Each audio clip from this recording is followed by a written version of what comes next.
बुरा जो देखन मैं चला बुरा न मिलिया कोई, जो मन देखा अपना मुझसे बुरा न कोई। कबीर दास का जन्म 15वीं शताब्दी 1455 राम तारा काशी में हुआ था। उनके गुरु का नाम संत आचार्य रामानंद जी था। कबीर दास की पत्नी का नाम लोई था। कबीर दास जी हिंदी शास्त्री की निर्गुण भक्ति शाखा के प्रमुख कवि थे। उनके पुत्र का नाम कमाल और पुत्री का नाम कमाली था। कबीर दास की वाणी को साखी, संबंध और रमणी तीनों रूपों में लिखा गया है। कबीर ईश्वर को मानते थे और किसी भी प्रकार के कर्म कांड का विरोध करते थे। कबीर दास बेहद ज्ञानी थे और स्कूली शिक्षा न प्राप्त करते हुए भी उनके पास भोजपुरी, हिंदी, अवधी जैसे अलग अलग भाषाओं में उनकी अच्छी पकड़ थी। इस वीडियो में कबीर के दोहे के बारे में विस्तार से जानते हैं। कौन थे कबीर दास? कबीर दास 15वीं शताब्दी के भारतीय राष्ट्रवादी कवि और संत थे। उनके लेखन में हिंदू धर्म के भक्ति आंदोलन को प्रभावित किया और उनके छंद सिख धर्म के ग्रंथ गुरु ग्राम साहिब, संत कबीर दास के सतगुरु ग्रंथ साहिब और कबीर सागर में पाए जाते हैं। ये तन विष की बैलरी, गुरु अमृत की खान, शीश दिए जो गुरु मिले तो भी सस्ता जान। इससे ये भावार्थ है कि कबीर दास जी कहते हैं कि ये जो शरीर है वो विष से भरा हुआ है और गुरु है वो अमृत के समान है। अगर आपको शीश सर देने के बदले आपको अच्छे गुण मिल रहे हैं तो ये सबसे आसान सा सौदा है। जाति न पूछ साधु की, पूछ लीजिए ज्ञान, मोल करो तलवार का, पड़ा रहने दो म्यान। इससे ये भावार्थ है कि कबीर दास जी ये कहते हैं कि साधु से हमें कभी भी उसकी जाति नहीं पूछनी चाहिए, परंतु उसके साथ ज्ञान की बातें करनी चाहिए और उनसे ज्ञान लेना चाहिए। अगर मूल करना है तो तलवार से कर, जो उसे पड़े रहने दो म्यान में। माटी कहे कुमार से, तू काहे रोंदे मोए, एक दिन ऐसा आएगा मैं रोंदूंगी तोए।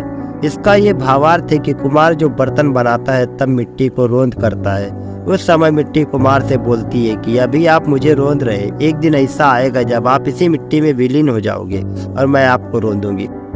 नहाए धोए क्या हुआ, जो मन मैल न जाए, मीन सदा जल में रहे, धोए बास न जाए। इसका ये भावार्थ है कि कबीर के दोहे में कबीर दास जी हमें ये कहते हैं कि हम कितना भी ना बोले, लेकिन अगर मन साफ नहीं हुआ तो नहाने का कोई फायदा नहीं है। जैसे मछली हमेशा पानी में ही रहती है परंतु वो साफ नहीं होती, हमेशा मछली में तेज बदबू आती रहती है।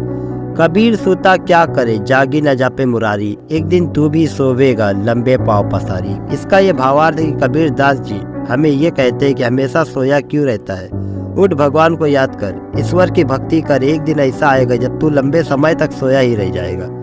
गुरु गोविंद दो खड़े, काके लागू पाए, बलिहारी गुरु आपने, गोविंद दियो मिलाए। इसका ये भावार्थ है कि कबीर दास जी इस दोहे में हमें समझाते हैं अगर उनके सामने गुरु और भगवान को साथ में खड़े करते हैं तो आप किसके चरण स्पर्श करेंगे। वो कहते हैं गुरु ने अपने ज्ञान से उन्हें भगवान से मिलने का रास्ता बताया है, तो उनके अनुसार गुरु की महिमा भगवान से भी ऊपर है, इसलिए वो गुरु के चरण स्पर्श करना चाहे। ऐसी वाणी बोलिए मन का आपा खोए, औरन को शीतल करे अपूह शीतल होए।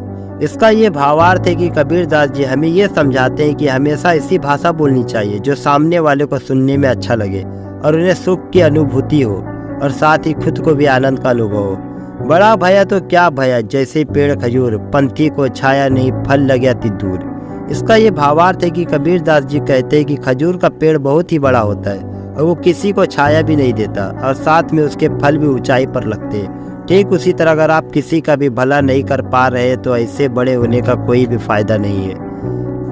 काल करे सो आज कर, आज करे सो अब, पल में परले होगी, बहुरी करेगा कब। इसका भावार्थ है कि कबीर दास जी हमें ये समझाते हैं कि हम सबके पास समय बहुत ही कम है, इसलिए जो काम हम कल करने वाले थे उसे आज करो और जो काम आज करने वाले थे उसे अभी करो, क्योंकि पल भर में परले आ जाएगा तो आप अपना काम कब करोगे। इसमें हमें समय के महत्व के बारे में बताते हैं। दुख में सुमिरन सब करे, सुख में करे न कोई, जो सुख में सुमिरन करे तो दुख काहे को होए।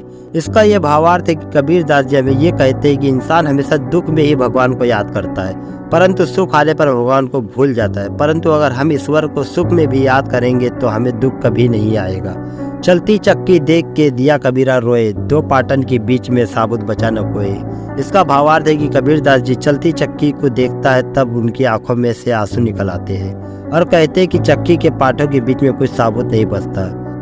हमें उम्मीद है कि आपको कबीर जी के दोहे का ये वीडियो पसंद आया होगा। दोस्तों अगर कोई भी दोहा पसंद आए तो कमेंट करके जरूर बताएं और ऐसे ही वीडियो के लिए हमारे चैनल को सब्सक्राइब करें, लाइक करें। धन्यवाद।